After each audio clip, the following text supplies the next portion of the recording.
Army धर्म शिक्षक भर्ती 2021 जो भर्ती की प्रक्रिया जारी हुई थी, उस भर्ती प्रक्रिया में पूरे भारतवर्ष से युवाओं ने इसमें अप्लाई किया था और बड़े दुर्भाग्यशाली थे। इनकी बदकिस्मती मान लो कि इन्होंने ये भर्ती देखी थी और इस भर्ती में इनको जो समस्या का सामना करना पड़ा, मुझे लगता है कि इतिहास में ऐसा कभी नहीं होगा युवाओं के साथ कि 1.5 साल के बाद इंतज़ार करने के बाद, फिजिकल मेडिकल के बाद इन युवाओं को इन समस्याओं का सामना करना पड़ेगा और सही होते हुए भी इनको गलत ठहराया जाएगा। इनकी जो शास्त्रीय डिग्री थी उस पर लांछन लगा के उसको अमन कर दिया जाएगा। इन लोगों का दुर्भाग्य था। अगर हम लोग थोड़े से आगे चले देखें तो बंदों के साथ समस्या शुरू से ही रही है। अगर हम लोग फिजिकल की बात करें तो आर्मी इतना निष्पक्ष तरीके से फिजिकल भी नहीं कराती है कि इन बंदों को टाइमिंग पूरा दिया जाए। ये बिल्कुल सही बात है। चलो ठीक है, बंदे यहाँ पर फिजिकल पास कर लेते हैं, इनको मेडिकल के लिए बुलाया जाता है, मेडिकल इनका किया जाता है। इसके बावजूद फिर इनके डॉक्यूमेंट में बहुत कुछ समस्याएं और कारण बताए दिए जाते हैं, तो बंदे फिर भागते हैं। फिर 50 बंदों को बाद में फिर से मेडिकल के बुलाया जाता है और उनका मेडिकल होता है। तो समस्या इनके साथ शुरू से ही रही। इसके बाद भर्ती प्रक्रिया थोड़ी और गति हुई और गति मिली, उसको आगे बढ़ी। उसके बाद फाइनली फिजिकल मेडिकल के बाद इन बंदों को ये बोल के बाहर कर दिया जाता है कि आपकी शास्त्रीय डिग्री है, ये अमान है, इसको हम स्नातक नहीं मानते हैं, स्नातक के समतुल्य नहीं है। बंदों के सामने समस्या आ गई, बंदे दिल्ली भागे, बंदे अपने मंत्रियों के पास भागे, विधायकों के पास भागे, यहाँ तक कि भर्ती कार्यालय के पास गए, ARO पर गए, ZRO पर गए, कोई इनको न्याय नहीं मिला।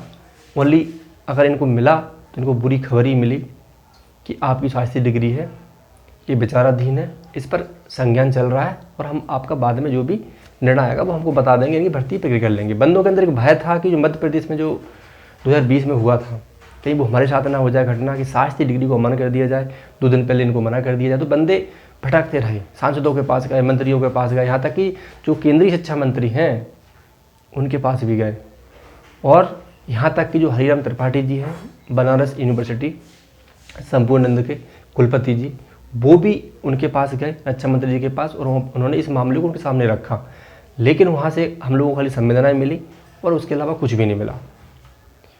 बंदों ने हार नहीं मानी, फिर भी बंदे दिल्ली भागे।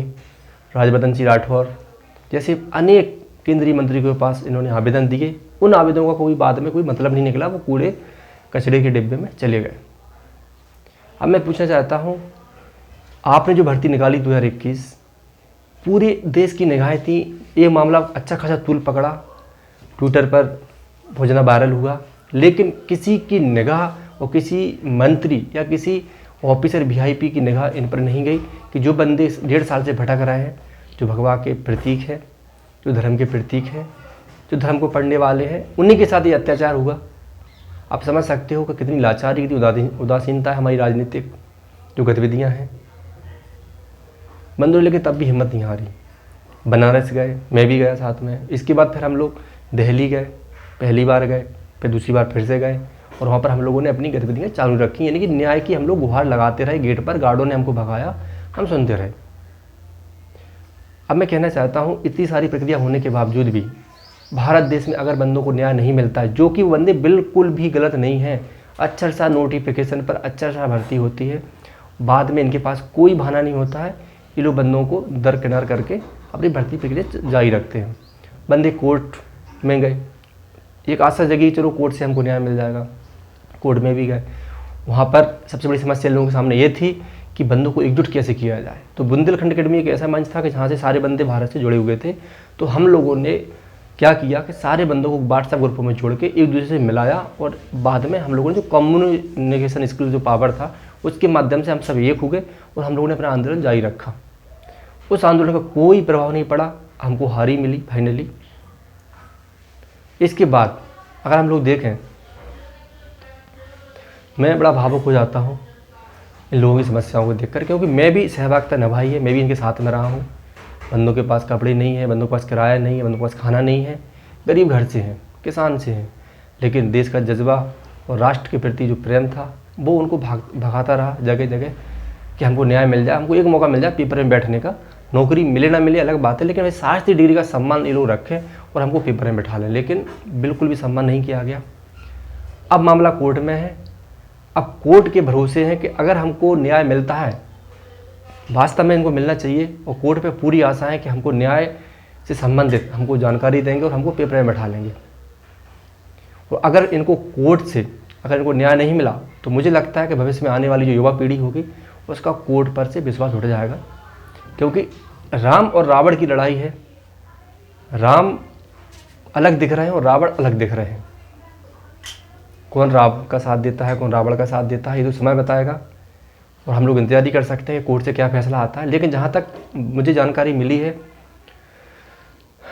बिहार में केस हुआ है, उत्तर प्रदेश इलाहाबाद से केस हुआ है, और जहाँ तक जानकारी मिली है कि जो संकेत बहुत अच्छे मिल रहे हैं कि कोर्ट ने भी फटकार लगाई है उन आर्मी के वकीलों को जिन्होंने वहाँ पर अपनी उपस्थिति दर्ज करा के अपना मामला रखा था।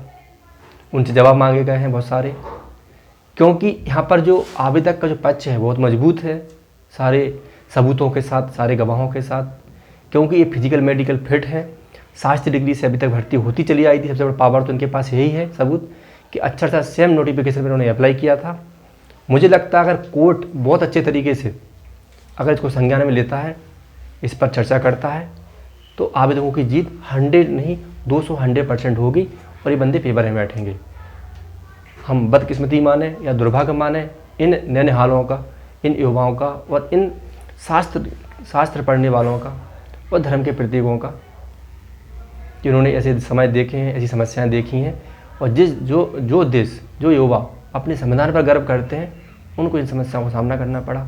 जो राष्ट्र से प्रेम करते हैं, जो आर्मी में जाकर देश की सेवा करना चाहते हैं, उनको इन समस्याओं का सामना करना पड़ा। ये बड़ा दुर्भाग्य है, बदकिस्मती है इन युवाओं की कि ऐसे अधिकारियों की बदौलत और उन यूनिवर्सिटी के कुलपतियों की बदौलत जो हाथ पे हाथ रख कर बैठे रहे, इन युवाओं के लिए वो अपनी कुर्सी से नीचे नहीं उतरे और नहीं लड़े, संघर्ष नहीं किया।